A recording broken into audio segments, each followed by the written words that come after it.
Salut à tous, j'espère que vous allez bien et bienvenue dans un nouvel épisode de la série Mon stage en 5 minutes. Aujourd'hui, on va écouter Gurvan. Commençons directement. Salut Gurvan, est-ce que tu peux te présenter aux auditeurs s'il te plaît? Eh bien, salut César, salut tout le monde. Pour me présenter encore un nouvel agrocampusien sur ce merveilleux podcast. Non, sinon, je suis en M1, c'est mon stage de S7 que je viens présenter et je suis, si on veut, en pré-spécialisation génie environnement. Ok, trop bien. Bah justement, en parlant de ton stage, est-ce que tu peux présenter la durée de ce dernier et où est-ce que tu l'as réalisé? Oui, donc c'est un stage de 5 mois. J'ai fait FLO et mission en même temps dans l'université de Bergen en Norvège. Ok, et en quoi a consisté ce stage? De façon générale, c'est un stage de recherche en écologie alpine. Donc en gros, j'étudiais les impacts du changement climatique sur les communautés végétales montagneuses de Norvège. Ok, ok. Et est-ce que toi, tu avais des missions particulières du coup durant ces 5 mois de stage en tant que stagiaire un peu? Bah, c'est un peu spécifique, il faut rentrer dans les détails du sujet, mais pour faire un peu moins érudit, ma mission en gros, c'était d'essayer de faire des liens entre traits fonctionnels des communautés végétales et la biomasse qui a été influencée par des paramètres de, de température ou autres liés au changement climatique. Ok. Si tu veux, on a le temps de rentrer un petit peu plus dans le détail. Est-ce que tu as un exemple de lien entre justement cette fonctionnalité et le changement climatique que tu as pu étudier? Eh bien, les résultats ne sont pas encore tout à fait aboutis, c'est en cours de finition. Mais en gros, j'essaie de voir, par exemple, si le nombre de tiges d'une espèce précise allait avoir plus ou moins d'impact sur la biomasse totale suivant l'environnement dans lequel l'espèce a poussé. Prenons par exemple un environnement plus froid.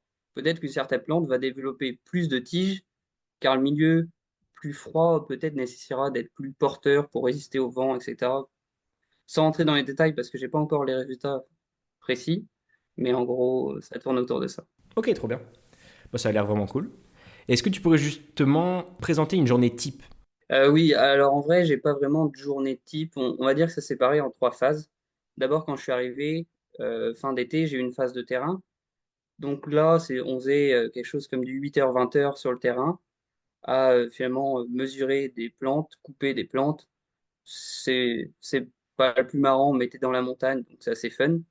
Et après, par contre, j'ai une phase de labo et une phase de rédaction, entre guillemets, de rapports scientifiques, de recherche de résultats, où là, j'étais libre de faire mes horaires que je voulais, en fait. On m'a dit, tu travailles, t'es pas notre petit stagiaire qui suit tout, t'es libre, tu gères comme tu peux. Trop bien. Et t'arrivais justement à faire à peu près quels horaires pour remplir en même temps les missions qui t'étaient données? Oui, après, j'ai quand même un contrat d'horaire à respecter, donc ça tournait autour de 8h 17h quelque chose comme ça. Si on parle maintenant des points positifs importants selon toi dans ton stage, quels seraient-ils à présenter? Des points positifs, en vrai, il y en a pas mal. J'ai appris pas mal de choses. Mais c'est surtout l'équipe dans laquelle je suis intégré, qui est vachement ouverte. Il y a beaucoup de personnes internationales, enfin, je veux dire, qui sont pas norvégiennes. Il y a des Allemands, des Hollandais, des Anglais, des Espagnols. Il y a beaucoup de monde. Et ce qui fait que tout le monde est un peu ouvert et tu peux tester pas mal de choses. J'ai eu l'occasion d'aider d'autres personnes sur leurs projets en dehors du mien, juste pour tester finalement la méthode scientifique ou autre de ce qu'ils mettaient en place dans leur travail. Donc c'est super intéressant à ce point-là. Ah, trop bien, ouais, parce que du coup, la communication entre les équipes, elle permet de toucher un peu à tout en tant que stagiaire. Oui, vraiment, ouais. Et est-ce que tu as un point négatif majeur que tu aimerais présenter aux auditeurs? Point négatif majeur, Bergen, ville la plus pluvieuse d'Europe. C'est pire que Rennes. Non, bon, ça change pas beaucoup de Rennes, niveau précipitation, on va dire. Mais après, non, c'est vachement beau quand même, mais ce point-là, il fait un peu défaut pour les activités extra-travail. Peut-être un autre point, mais ça, c'est très spécifique à mon sujet, c'est que j'ai eu beaucoup de phases de laboratoire où je faisais que peser des échantillons. Mais ça, c'est parce que pour mon sujet, j'avais besoin de beaucoup de données, donc je pense que ça varie suivant les sujets qu'on vous donne. On va se rapprocher des 5 minutes fatidiques. Donc, quel est ton avis global sur ton expérience? Est-ce que tu le recommanderais à un élève agronome? Non, par contre, je le recommande parce que c'est un stage qui permet en tout cas dans l'environnement dans lequel j'ai été, de découvrir plein de choses différentes, de manières d'aborder la recherche, parce que c'est une équipe qui est ouverte et c'est une équipe qui va te proposer pas mal de méthodes, de tentatives, d'expériences à faire.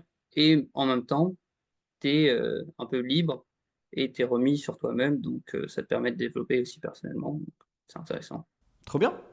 Bah écoute, on a fini pour aujourd'hui. Merci pour ton intervention. Et bah, de rien, ça me fait plaisir. L'épisode touche à sa fin. Merci d'avoir écouté jusqu'au bout.